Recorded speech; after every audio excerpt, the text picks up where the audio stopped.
Good morning, everybody. So, live stream tonight. If anyone wants to join, there's links in the description below for the Patreon. It might be an interesting one. Normally, the best days are the red days, and Tuesdays often seem to be red these days. So, let's have a look at what's been going on. So, this is Bitcoin made a new little local high here on the latest stage of this little rally. We're coming down to a 7 simple moving average on the daily. So, it is a bullish moving average to test, and this is a daily, and moving averages are almost all completely in the right place. You know, that we don't really have too much of an issue with the way that it's structured. Now we are looking for a pump signal to be generated probably today, if we can just get back above yesterday's, or I suppose yesterday's closure. We want to get back above 67,600. That'll give us a pump signal on the itchy cloud on the daily, which would be nice. But until then, it's a matter of supports and testing supports, and whether or not this 7 simple holds. Like it had a decent reaction 2 days ago. It's having a reaction now, but is it enough to stop it from going down any further? Because if it does go down further, my favourite, well, it's not my favourite, but a much sturdier, more robust support exists down here at the bottom of the box of significance that we like to call it, this big purple box of resistance stroke hopefully support.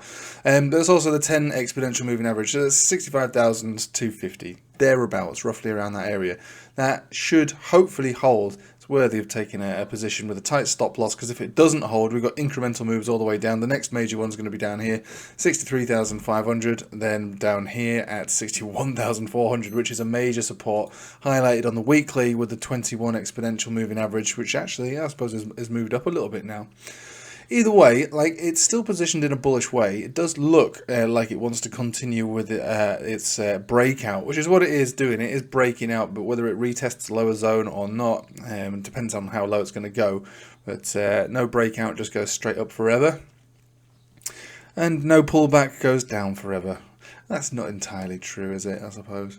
Well, nothing goes straight up forever. Some things do go down forever. But either way, we're looking for a retest of either here, or here.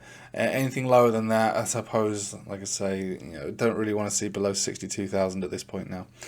But I suppose to add to the video that I was talking about yesterday is that, if you're going to find something to trade outside of Bitcoin, it's going to be hard, because the dominance chart is telling us that Bitcoin wants to keep going, and Bitcoin is the main driver. And until we see a closure below this 21 exponential, which is 54.5% dominance, Bitcoin's positioned to outperform the market. Love it or hate it, we recognize that XRP is slightly different. But XRP has a relatively good chart. It is still the only coin that I have been looking at today that is still in the green. We had these nice big push up to the 200 exponential. I think that we're going to try to move up to either 925 or back up to that area over this week.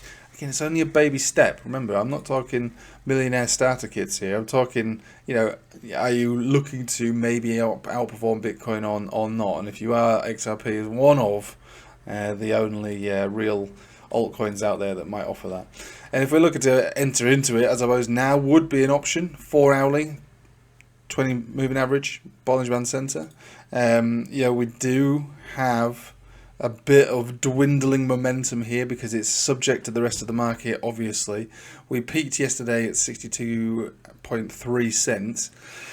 Look, I mean, this market has given us the rally, and this is what I've been trying to explain to people. The market it can only do what it wants to do, and I bring ICP onto the channel a lot just because it's one of the coins that I've been buying into on the way down.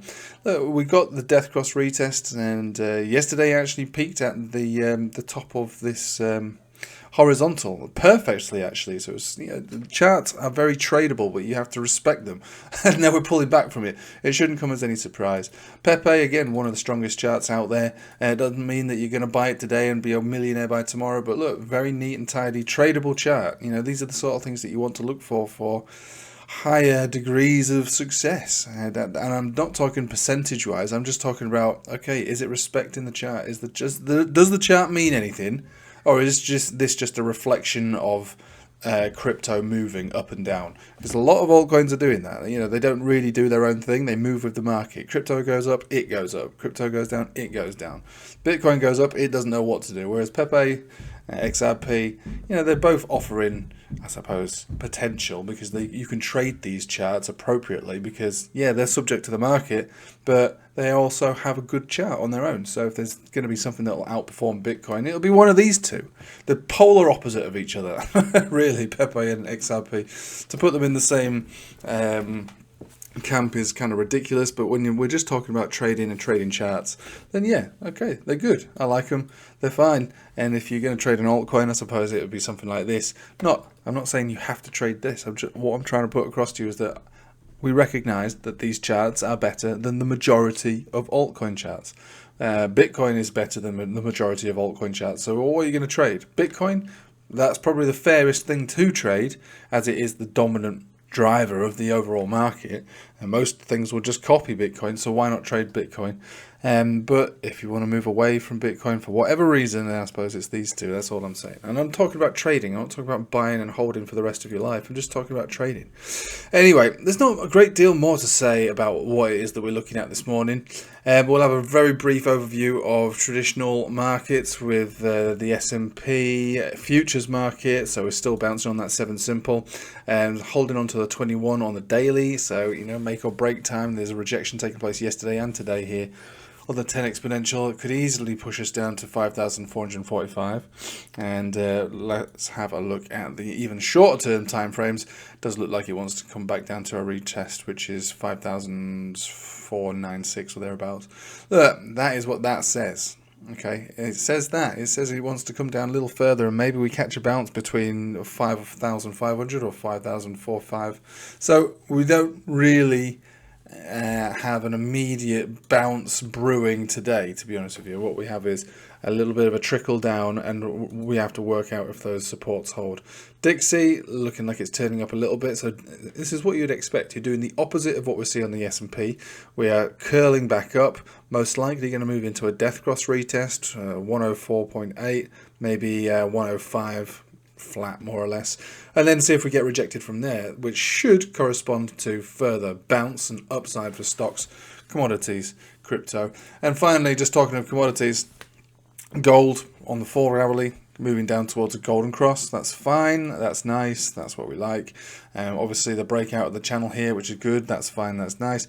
Yesterday bounced on the 21, bouncing again today, which is good. It's all very good. So gold is good, and if there was a correlation between crypto and, you know, anything in the broader markets, it is that of gold. It's not perfect. You know, Bitcoin, you know, it's very fickle. You know, if you're talking correlations, sometimes it's Nasdaq, sometimes it's gold, and sometimes it's just nothing. But if there is a correlation, it's between gold and Bitcoin, really. And it's just generally speaking. It's not, you can't overlay the two and go, oh yes, it's perfect, isn't it? Oh, how interesting. It's not like that. Anyway, gold looks good long term anyhow. I wouldn't think about buying it at these levels. If you're going to get a pullback, a deeper pullback, I'd love to see one down towards 2,300, maybe 2,330. These two major areas on the weekly, 21 and the 20. But that is basically all I have to say. Yesterday was a relatively decent trading day, a couple of successful trades. Today is probably more of a sit back, chill, see if we pull back and hold the supports. If we hold the supports, then yeah, I think we might open ourselves up to some more upside over the week. But today, probably best to watch and wait, sit back and chill. Enjoy the gains that was presented to us yesterday, and make a plan for perhaps the rest of the week, which is why I suppose it might be appropriate for you to join the old Patreon. Links in the description below. We'll be looking at a load of coins tonight on the live stream, same as we will do on Friday. So yeah, maybe I'll see you there, maybe I won't. Anyway, I hope you have a nice day. Take it easy.